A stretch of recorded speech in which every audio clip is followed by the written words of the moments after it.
What is up, guys? It's Adam from 1010 Talk, wearing my GW5000 that I have not reviewed yet. I may have posted this on Instagram, not entirely sure. Anyways, today we are doing a long-term review/report on the durability of the full metal G-SHOCK squares.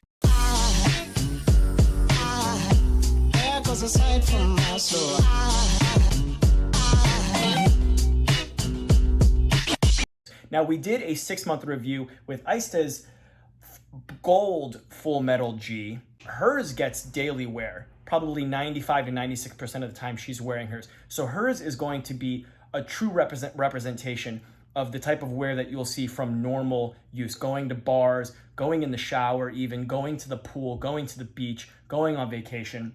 Whereas my black one, I probably only wear it 10 to 20% of the time because I have so many watches in my collection.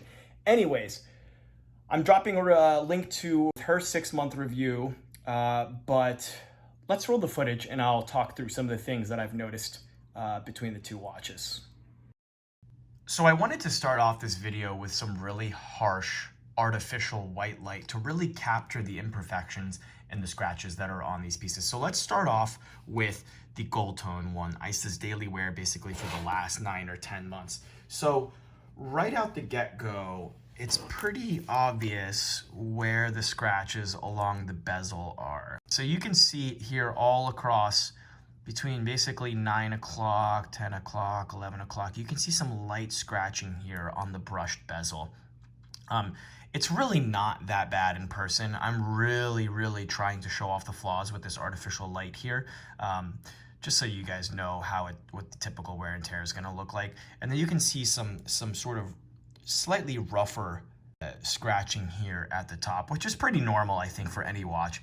The way people walk around, the way you get knocked into doors or whatever, knock your watch into doors. Typically the top is going to be a little bit worse. Some standard little scratches here on the side. On the case, there's a little bit of scratching as well, but it's not too bad. Happy to report there are absolutely 0 scratches on the crystal, which is really nice because those are a big pain to deal with.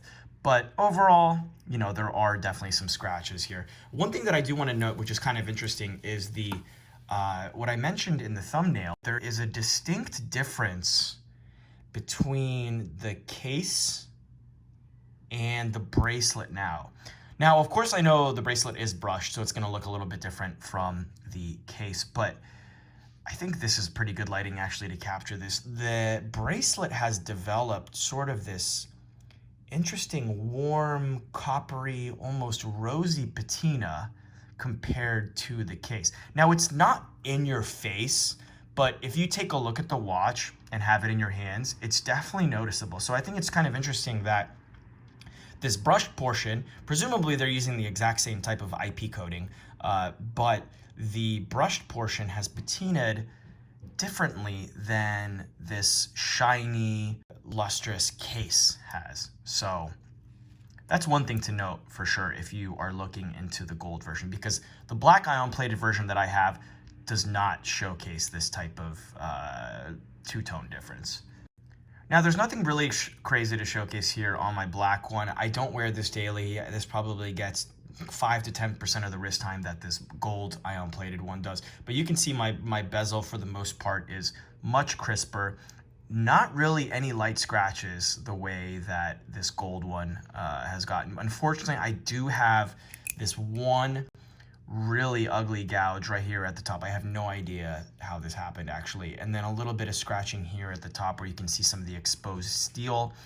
That was an unfortunate incident at the pool where I brushed up against a little bit of concrete. So gonna have to live with that, and I'm okay with it. But overall, this one has stayed in pretty good condition in terms of sort of the bezel and case standpoint. Let's move on to the clasp and bracelets. So right off the bat, I'm sure you can tell on the left, the black ion plated one has more scratches. And it's not that it has more scratches, it's just that the exposed steel compared to the black ion coating, there's such a contrast between them that it's so obvious. You can see I have a couple spots here, some scratches along here. Even though it is it seems to be pretty thick. There's just no way that you're not going to get some exposed steel. You can see a little bit of exposed steel right here, and so on the edges there's a little bit of steel, particularly on this link right here. A little bit of steel exposed right over here, and just a tiny little bit on the edges, which have scraped off here. Now, compared to the black one, this gold one has actually held up pretty well. You can see actually in this shot too, some of this warmer sort of tone. This almost looks like a rose gold, the way the light is hitting at this link right here. But you can see there are some scratches as well. The thing about this is that the steel is not going to be as pronounced. The scratched off gold coating exposing the steel, it's not going to be as pronounced because obviously this kind of warm gold versus steel is not as big of a contrast as the black one. But you can see some typical scratching that you would find on a clasp here. A little bit of exposed steel, but it's, like I said, it's much more difficult to actually see because of how close they are. Anyway, that pretty much addresses all the cosmetic issues. Things to think about: the scratching, the patina on the gold two-tone. So I'm going to leave you guys with some outdoor footage. Let me know in the comments what you guys have experienced, guys or gals, have experienced with your Full Metal G-Shocks. Like, subscribe, leave some comments below, follow me on Instagram, and I will catch you guys in the next video.